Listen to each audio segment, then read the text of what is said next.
Hola, por aquí nuevamente Bellalín Bernal dándote la bienvenida a este podcast Co-Parenting Aid, donde aprendemos, compartimos de las historias de los demás y lo más importante, vienen los especialistas que tienen ya experiencia de cómo guiarnos con nuestros retos, con cada dificultad que se nos presenta en esto de co-criar en dos hogares. Y lo que siempre digo, mis padres comprometidos, tenemos que ir en camino al mejor interés de ese niño, de ese adolescente que está en el medio. Esto es Co-Parenting Aid. Bienvenidos. Bueno, fue tanta la depresión cuando me divorcié de que perdí motivación y entré en una depresión altísima. Tanto fue la depresión que yo entré. Es el motivo por el cual te invité. Claro, El arte salvó que mi vida. Preparé un suicidio. Oh my God.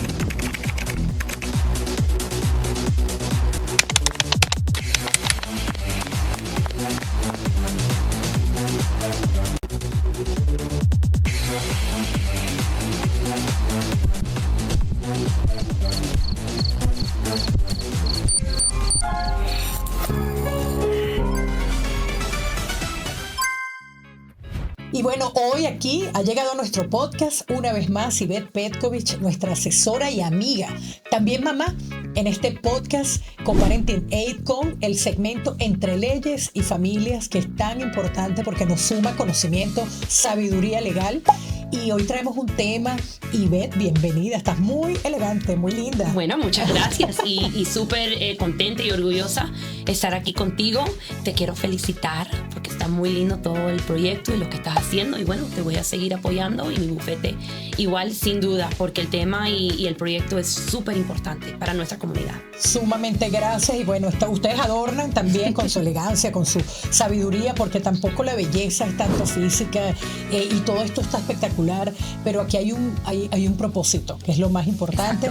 Y todo lo que ustedes traen aquí de conocimiento, tú y otros especialistas, tantas personas que ya han pasado por aquí y nos dejan ese sabor a hacerlo mejor a nosotros los padres. Por supuesto, vivir con propósito Así es muy importante. Y bueno, hoy seleccionamos entre ambas, nosotros a veces seleccionamos los temas y este tema lo traemos porque no se habla tanto de esto. Y quiero mostrarle a las personas cuándo es que un menor de edad, un niño, puede asistir a la corte a dar su testimonio o a que sea tomado en cuenta. Por supuesto. Bueno, primero que nada es importante saber que en sí las cortes no le gustan, por lo tanto, oír directamente de los niños. No quiere decir que no pueden oír directamente de los niños, pero por lo menos en mi experiencia en las cortes en cual yo he estado en la Florida, muchas veces el juez va a hacer todo lo posible para evitar eso. Pero bueno, si es necesario, que he tenido casos donde ha sucedido y puedo explicar cuáles fueron esas circunstancias. Eso, ¿y cuándo es necesario? Por lo general, lo que la corte le gusta hacer es asignar lo que le dicen un guardian ad litem. En vez de hablar con el niño directamente, asignan a esta persona que no tiene que ser abogado, pero la gran mayoría sí son abogados.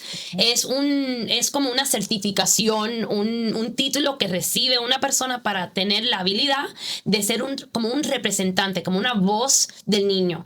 Y ese guardian ad litem, como se dice, o GAL, como se refiere muchas veces, entrevista obviamente a los niños, ¿right? Averigua qué es lo que tiene que decir el niño, entrevista a los padres, maestras, personas en el alrededor del niño, revisan los récords de la escuela, tienen mucho derecho de conseguir información y al fin el guardian ad litem monta un reporte donde cuando asignan ese guardian ad litem, la mayoría de las veces los dos padres tienen que estar en acuerdo con que lo que diga, lo que el niño le ha dicho al guardian ad litem, el guardian lo puede repetir en la corte. Y esto es como una manera de tener la voz del niño en la corte sin actualmente traer el niño a la corte. La gran mayoría de los casos, eso es lo que hacen. Y ojo, el guardian ad litem es una persona pagada. Okay. Wow. Y te interrumpo un poco para las personas que tal vez no vieron los podcasts anteriores contigo. Estamos hablando de una figura, estamos en un momento donde los padres no se entienden y por eso es que el juez debe nombrar esta figura. Por supuesto, déjame explicar esa parte. O sea, no ponen un guardian ad litem en todos los casos. Okay. Es cuando un lado está acusando el otro lado o de algo que el niño está en riesgo o hay algo negativo sucediendo alrededor del niño. O sea, hay dos cuentos diferentes y la corte tiene que determinar a quién darle la credibilidad. Y en vez de depender de los dos lados y lo que ellos están diciendo para evitar hablar con el niño, y el niño puede tener 5 años, 6 años, 8 años, 14 años, la corte asigna a esta persona para evitarlo. No es en todos los casos, pero normalmente eso sucede en casos bien contenciosos, no sé si esa es la palabra correcta, y pues esa persona es una persona pagada, es un abogado, le paga por hora por el trabajo que van a hacer, y normalmente se comparte esos gastos dentro de ambos padres, aunque eso puede depender en las circunstancias. Normalmente esa es la manera que la corte oye del niño. El niño nunca, o sea, la gran mayoría del tiempo el niño nunca entra a la corte. Ahora, en la situación donde un niño entra a la corte, el niño nunca lo van a poner ahí en el witness stand, como le dicen, donde se para el testigo para testificar, para que los abogados le hagan. O sea, no voy a decir nunca, porque es posible, pero es algo que los jueces van a hacer todo lo posible para evitarlo. Lo que sí se puede hacer como un alternativo, si no hay un guardian ad litem, es algo que se llama un in-camera hearing, que es una oportunidad para que la corte hable con el niño en su oficina, no en la sala de la corte, sino en la oficina del juez, sin que el juez tenga el robe negro y en un ambiente más calmado, como en una oficina. Y entonces el juez... Digo que la corte, preservando la misma salud mental del niño y todas miles de cosas, está buscando un ambiente donde el niño no se sienta intimidado, no se asuste. Exacto. Y pues eso se puede hacer como un alternativo. La corte, o sea, cómo se hace tiene mucho que ver con el caso mismo y el juez, porque cada juez tiene su estilo y tiene discreción para determinar cómo manejar estas cosas. Hay algunos jueces que son mucho más abiertos a la idea de hablando con un niño que otros jueces. Otros jueces no lo quieren para nada y van a asignar el guardian ad litem, sin duda. Pero este proceso de in-camera hearing hasta se puede grabar. Por ejemplo, ambos lados pueden llegar a un acuerdo que se grabe. La corte, que es como yo lo he visto anteriormente, más común, la corte le pide a cada lado que le dé 10 preguntas o X cantidad de preguntas de cada lado que la jueza le puede hacer al niño directamente. Entonces, si está grabado, por supuesto, después se entrega a los dos lados y la corte utiliza lo que usó ahí para factorarlo en la decisión que tiene que hacer. Pero así es la gran mayoría de las veces. Si van a hablar con el niño, casi nunca es en la sala, debajo de jurado, como un testigo común. ¿Y qué edad es la mínima? La ley no reconoce una edad específica. Lo que la ley mira es la madurez del niño. A veces hay un niño de 15 años y uno de 10, y el de 10 puede ser más maduro. ¿Y quién dice que es maduro? O sea, que entonces hay una primera sesión con el niño para ver el nivel de... Bueno, cuando el abogado, por ejemplo, hay diferentes maneras de hacer esto. Una manera es que el abogado le presenta una moción a la corte pidiendo este in-camera hearing. Y como parte de la moción, la corte va a querer saber cuál es la madurez del niño, porque la corte debe de considerar lo que está diciendo el niño, un poco más información del niño para entender si va a ser productivo esa conversación. A veces pueden mandar a los niños que le hagan evaluaciones con un experto, un psicólogo, que lo analice específicamente para este propósito, y ese experto ese experto profesional entrega un reporte y da su opinión si el niño tiene la capacidad de testificar así o dar ese testimonio. Pero en mi práctica, y creo que muchos de mis colegas, por lo general estamos hablando niños más mayor de 10 años. Es como en la industria, un estándar en la industria. Pero la realidad, si el niño es maduro suficiente, se puede hacer el argumento. Maduro emocionalmente, verbalmente. Y pues bueno, así es. Y yo me imagino que habrá como casos comunes de poder tener que llamar al guardian ad litem, no sé si lo pronuncié bien. ¿Qué puede ser un caso que un niño no quiere ir a casa de uno de los padres? Eso pasa. En mi experiencia he tenido varios casos como este y la tendencia es normalmente más cuando los niños son teenagers, donde son más independientes, más vocal, más... Pero también ellos cuando son teenagers están más despiertos y es donde se dan cuenta. Exacto. De que son rodeados. Pero quiero decirte algo, la parte que quizás sorprende más que nada alrededor de este tema. Aunque el niño no quiera ir, el niño tiene que ir. El otro padre tiene que... Vamos a poner mamá y papá, porque en el español padre a veces dice los dos. Vamos a pretender que el niño comparte tiempo de igualdad con mamá y papá, pero el niño no quiere ir con mamá. No quiere. Cuando viene su momento de ir con mamá, le causa problemas, no quiere ir a la escuela, etcétera. El papá, que en este caso es el que no tiene el problema con el niño, igual tiene que apoyar la idea de que tiene que ir con el padre. Tiene que comunicarse con el otro padre, la madre, en este ejemplo, explicar lo que está pasando, tratar de entender el por qué, si lo tiene que llevar a un psicólogo o hablar con la maestra, qué es lo que está pasando. Tiene que haber alguna prueba. Es importante tener una prueba de ese padre que están haciendo todo lo posible para apoyarlo. Y eso lo digo como consejo legal. Para que el otro lado, la mamá, en este caso, cuando contrata un abogado, que ese abogado no tenga el argumento que es el padre que está creando el problema. Pero, ¿cómo entonces, si el niño tiene que cumplir con órdenes de la corte? Todo el mundo tiene que cumplir con órdenes de la corte. Y si la orden dice que tiene que ir tal día, tiene que ir. Entonces, ¿qué es lo que se puede hacer? Bueno, tienes que ir a la corte y poner una moción quizás de emergencia, quizás de urgencia, pidiendo suspender las visitas por el momento, por tal y tal razón, si se sabe el por qué, o hasta que se pueda determinar qué es lo que está pasando. A veces he tenido casos donde el niño que no quiere ir con el otro esa persona no sabe la razón, el por qué, y le piden a la corte que se involucre, que ordene que el niño y el otro padre vayan a una terapia para entender. Pero el gran punto es que si no quieren ir, no le queda más remedio. Tienen que ir y la única manera de prevenir eso es ir a la corte y cambiar la orden de la corte o temporariamente o permanentemente. Qué difícil. Y tú estabas hablando y yo me lo estabas como dibujando, veía la corte, el niño yéndose, pues no queriendo ir, haciendo pataletas o el teenager. Es difícil. Y yo digo que en medio de todo esto va pasando tiempo, mientras metes la moción, te respondes, dale para acá. Y entonces viene esa parte como traumática.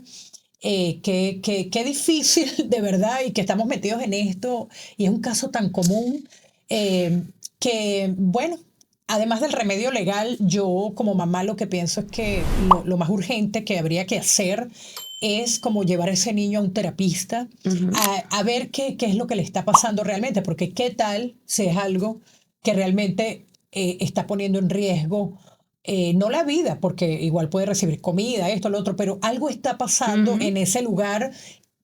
Y yo digo que cuando el río suena es porque piedras trae. Eso lo digo como latina, a lo mejor eso aquí al estilo norteamericano puede ser algo como no. O sea, todo el mundo es inocente hasta que se demuestre lo contrario. Exacto. ¿Verdad? Pero a mí me gusta la prevención, a eso me refiero. Y creo que eso cuadra mucho con el proyecto de Co-Parenting Aid. Empezaste a hablar y dije, bueno, déjame aclarar algo. Obvio, dije, uno va a la corte, pone moción de emergencia o de urgencia, etcétera. Pero la realidad que ese no debe de ser la reacción inicial del padre o la madre. La reacción inicial debe de ser tratar de entender el por qué. Claro. Puede ser que hay algo bien feo sucediendo del otro lado. Y la persona que el niño no tiene problema con ellos, quizás tiene una obligación, comunicarse con DCF, poner una orden de restricción, y son otras opciones que pueden existir. Pero en sí, lo correcto sería hablar con el otro lado primero y entender qué es lo que está pasando. Y si uno es el padre donde el niño no quiere ir, y ahí es donde creo es la parte clave de lo que acabas de comentar, ese padre tiene que tener suficiente amor para ese niño para decir, ¿sabes qué? No sé qué está pasando, no sé qué hay aquí que no le gusta o que le tema o no quiere venir, pero yo estoy perfectamente bien con que hacemos una pausa del arreglo del horario para que lo llevamos a un terapista o para tener una reunión con la familia o para hablarlo, etcétera. Esa es la parte difícil, pero esa es la parte que es más relevante a lo que es Co-Parenting Aid. Tal cual, eso, y la prevención. Y te quiero... En un juicio, en un hearing donde el juez tiene que tomar decisiones de tiempo compartido, diferentes, evaluar tantas cosas de los padres, ¿qué tanto pesa el testimonio de un niño? El testimonio de niño tiene mucho peso, pero acuérdate que hay el obstáculo de cómo ese testimonio va a llegar a la corte, porque la corte no lo va a oír directamente del niño. Pero si el niño habla, por ejemplo, con el guardiano, especialmente, como yo lo veo a veces, los niños más pequeños que los más grandes, porque uno con los más grandes es más fácil analizar o considerar, que hay más manipulación. Claro. Pero los niños más pequeños a veces son más inocentes, menos capaces. Exacto. So, cuando hay un testimonio de un niño, no literalmente como dije, en el witness stand, sino a través del guardian o a través de la corte, o a veces un oficial habla con un niño y el niño le dice algo, o hay diferentes circunstancias donde el niño dice algo y lo que dijo el niño se presenta en la corte. Sin duda, especialmente los más jovencitos, trae mucho peso, porque la realidad es que para los que están haciendo estas decisiones, los jueces, los guardians, cuando oyen algo que dice un niño y lo creen, aunque a lo mejor lo que el niño está pensando no es razonable, right? O no, a lo mejor no es tan correcto lo que están pensando, pero no importa, es lo que piensan. Correcto. Y entonces ellos eso lo tienen que tomar en consideración. So, lo que dice el niño tiene mucho peso, pero también las circunstancias alrededor de dónde estaba cuando dijo lo que dijo, por qué dijo todo eso viene a ser relevante también. Y el abogado que no le gusta lo que está diciendo el niño porque no le conviene a su cliente va a atacar profesionalmente esas circunstancias. So, sí tiene mucho peso, pero es un tema complicado. Véanle, es difícil yo decirte directamente, no es blanco y negro. Claro, entonces, bueno, lo más importante es que no hay una edad, y menos ahora, donde la madurez, un niño que tiene ahorita 11 años, no es el mismo niño que tenía 11 años hace 20 años. Exacto. Mucha internet, mucha más información, y todo eso es mucho más cosas. Entonces hay más de todo, hay más malicia. Entonces un niño de 9, 10 años ya sabe cosas que antes ni se imaginaban que iba a tener la conciencia de ciertos temas. Por supuesto. Y ¿sabes qué, Belen? Mientras que estabas hablando, se me ocurrió algo que me parece muy importante que el que nos está oyendo lo oiga. Otra cosa que quiero decir alrededor de los niños y testificando, etcétera. Te digo sin duda, si un padre o madre está tratando de formar, manipular lo que dice un niño, se va a saber, se va a ver de larga distancia. Claro. So, lo digo porque, obvio, o sea, yo tengo hijos también. La nena mía tiene 13 años. Ya yo estoy teniendo conversaciones con ella como si fuera mi mejor amiga. Claro. Pero, uno tiene que mantener esa pared y no tratar de usar la relación que tiene con su propio hijo para tratar de impactar o manipular o cambiar qué es lo que ellos pueden estar pensando o diciendo, obvio, hablándole a los niños de litigación y que puede ir a la corte y juez o whatever.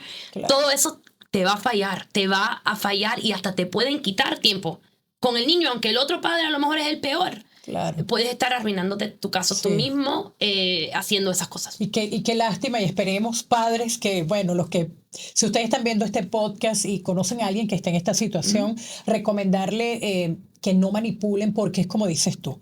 Al final, como tú crías, es como la tos, sale, se va a ver, se va a notar en ese niño, el tiempo habla por sí solo. No, y muchos también dicen, bueno, pero no porque el padre, vamos a pretender la madre, no porque el otro lado lo está haciendo. Ok, que el otro lado lo está haciendo, claro, que lo haga, pero que uno, tenga esa disciplina, right, de no poner peor la situación y el consejo es hasta si uno tiene que ponerse con un terapista o con alguien que especializa en eso para que uno puede aprender las palabras apropiadas y los temas y la manera correcta de hablar de estas cosas para dejarlo ahí y mover adelante. Y qué interesante, y con esto me despido, uno como padre separado, que hay algún conflicto, algún reto con la otra casa o pasan este tipo de cosas, lo que tienes que prepararse, educarse, porque cuando te toca esas conversaciones incómodas con un niño, muchas veces tienes que planteárselo al lenguaje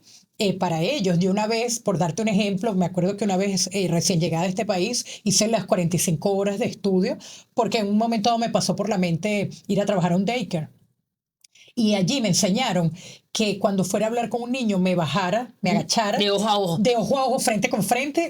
Y ahí, a su nivel, él me entiende. Y eso marcó mi vida. Y me enseñaron otras cosas que yo me recuerdo que llegué al cuarto de mi hija cambiando peluches, ¿no? ¿Verdad? Que ya no está en esta edad para esto, comprando cosas didácticas y cada vez tú me veías hablando con ella agachada todo el tiempo.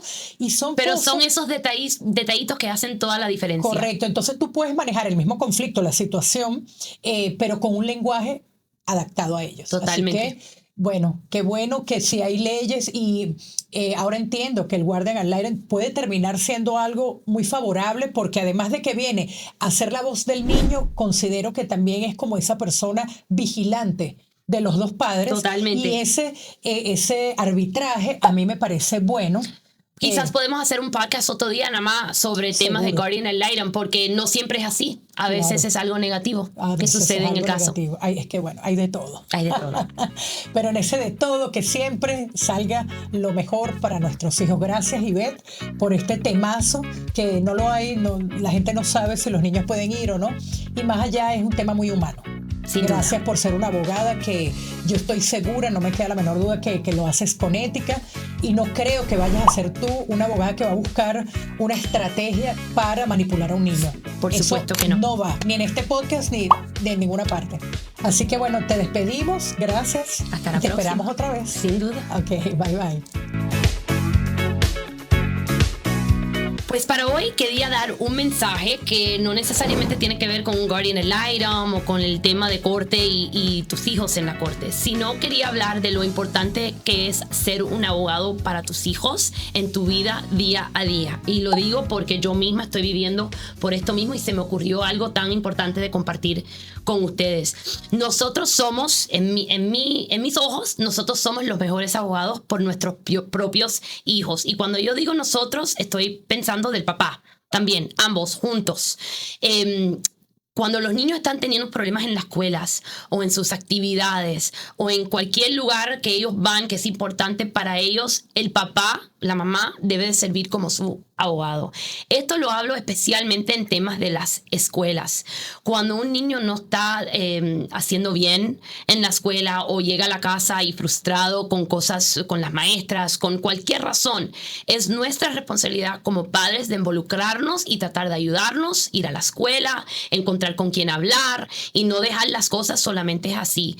Otro ejemplo puede ser, hay muchos niños que tienen ADHD, dislexia, cosas así que los impactan académicamente. Nosotros como los padres tenemos derecho de ir a las escuelas, de pedir acomodaciones, de pedir que las maestras sepan y entiendan las diagnosis de nuestros hijos. Y me repito, el único que le va a importar más que nadie cómo la salud mental de sus hijos, cómo están progresando como humanos, como estudiantes, como personas, somos nosotros. Y por esa razón, no tengan miedo, no piensen que no, porque no conozco, no sé, saben más que yo. Siempre nosotros somos los mejores abogados para nuestros hijos y quiero empoderarlos con este mensaje de pensar de esa manera y ser los mejores abogados para sus propios hijos. Gracias. El reto de hoy es como una idea que te voy a traer a ti, mamá, papá, y voy a hacer público algo que es muy íntimo. Dentro de mi coparenting, una vez yo pensaba en el juez y después un día como que tuve una revelación, como un despertar y dije, pero ¿quién es el juez? Y no me refería al nombre y apellido de esa persona. Me di cuenta que al fin de toda esta historia, el juez es el corazón de tu hijo o de tu hija. Porque él es el que va a tomar una decisión de devolver ese amor o devolver esa manipulación o devolver eso que le estás dando. O sea, allí es donde va a haber al final un juicio. Y yo dije, ese es mi juez. Entonces, eso es lo que puede decir, lo que me puede dar a mí una orden, lo que llaman un final order, que venga del corazón de tu hijo. Cuando piensas de esta manera, te das cuenta que no vas a hacer nada que atente en contra de, por ejemplo, este podcast. Estábamos hablando cuando ellos pueden ir o no a corte, y es muy triste ver niños en medio de esta pelea emocional, psicológica. Acuérdate que vas a ir allá a que te vea un juez, pero finalmente quien decide todo esto es el corazón de tu hijo. Piensa en ese corazón y en ese bienestar, y cada vez que lo veas así, vas a ver las cosas con temor y sobre todo con cuidado. Vas a tenerte cuidado de cada paso, cada palabra, cada acción que haces delante de tu hijo. Recuerda que no somos lo que decimos, sino lo que hacemos. Hasta una próxima.